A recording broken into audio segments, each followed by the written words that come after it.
again, I'm going to read another favourite of mine today. This is called The Runaway Dinner. Are you ready?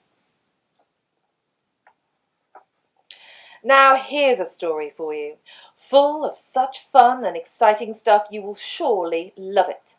And the best part is, it's all true. The Runaway Dinner by Allan Ahlberg and Ingham. There once was a boy, Banjo his name was, yes, Banjo Cannon. Well, he was a little boy, this boy, lived in a house, slept in a bed, wore all the usual sorts of clothes, socks and scarves and such, loved his cat, named Mildred, and his mum and dad, named Mr. and Mrs., and every day, summer or winter, rain or shine, had a sausage for his dinner. On his own little plate, with his own little knife and fork, and salt cellar and ketchup pot, at his own little table, with his own little chair. Yes, a sausage for his dinner. Now here's the exciting bit, the unbelievable bit, though it is all true. One sunny summer's day, just as Banjo, with his knife in one hand and his fork in the other, was leaning forward and smiling happily at the thought of eating his dinner, the sausage, Melvin his name was, jumped right up off the plate and ran away. Well then, of course, as you might expect, the fork ran after the sausage, the knife ran after the fork, the plate ran after the knife, the little table and the little chair ran after the plate, and Banjo, that hungry little boy, ran after all of them. Actually, if you want the whole truth, he ran after a few others as well. You see, Banjo did not only have a sausage on his plate. That would be silly, wouldn't it? Just a sausage. One measly little sausage for a hungry boy's dinner. No, Banjo also had 3 fat peas, 4 baby carrots, and a handful of fries. Yes, and the thing is, of course, they were all on the plate as well. And when Melvin ran off, they, as you might expect, followed him. The peas, as it happened, were all boys, Peter, Percival and Paul, and the carrots all girls, Caroline, Clara, Camilla and Christabel. As for the fries, well, there really were too many to name all of them, though being French, of course, they had names like Françoise, Fifi and so forth. So that's it, the absolute truth. The complete picture, see? Here they are, the whole lot of them, not forgetting Mildred the cat and Mr. and Mrs. and Bruce, the next-door neighbour's dog.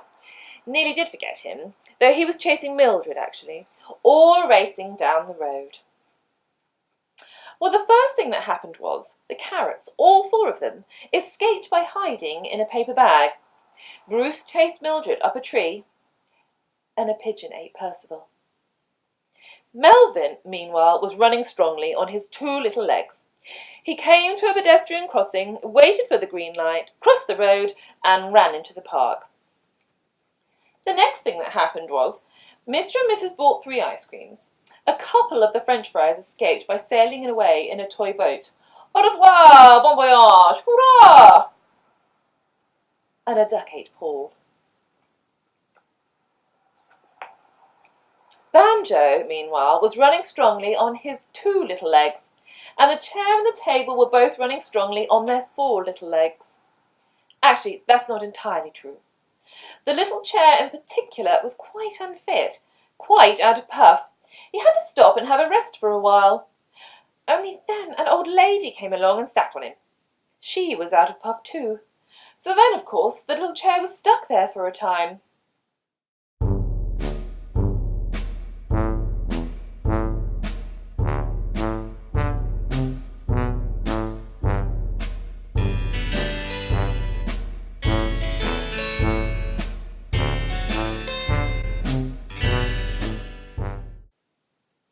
Melvin, meanwhile, was still racing away, with the knife and fork close behind, and the little plate, and Mr. and Mrs., and so forth. Presently, a picnicking family spotted the fork and the knife too and grabbed them. At the same time, a boiled egg named Billy saw what was going on and in the confusion ran off himself. A couple of little girls who were skipping on the grass spotted the plate and grabbed her. She was a girl plate, Saskia her name was, and started using her as a frisbee, which, as it turned out, whee! The little plate much enjoyed. Well now, there was a pond in the park. That's where the toy boat was sailing, and Melvin ran round it. And there was a cricket pitch, and Melvin ran round that. The rest of the French fries stopped here and sat down to watch the cricket, actually, and nobody noticed them. By this time, the sunny summer's day was coming to an end, and almost everybody was out of puff. Melvin, that sturdy little sausage, slow to a stroll, to a dawdle, and finally stopped altogether. Whereupon along came Banjo, that hungry little boy, and oh dear, ate him. Well, Nilly, he would have done, he really would. Only just then along came his hot and bothered poor old mum. "No, no," she cried, "don't eat that," meaning at Melvin. "Don't eat that, it's been on the floor." The next thing that happened was Melvin seized his chance, ran off again and hid in the long grass, where, as it turned out, at that very moment, the cricket ball, named Rupert, was also hiding. Meanwhile, the athletic little table, urged on by the salt cellar and ketchup pot, was still racing along. His style was much admired by a number of park benches. On the other hand, Peter, the last of the peas, remember him, had well and truly disappeared. It was a mystery. He had to be there somewhere. Yes, take a look if you like. See if you can spot him. It was a sunny summer's evening. Home went Banjo, carried high on the shoulders of his poor old dad and his poor old mum. Bruce, the next-door neighbour's dog, went home too. And down the tree came Mildred. So there we are. That's the story, full of fun, don't you agree?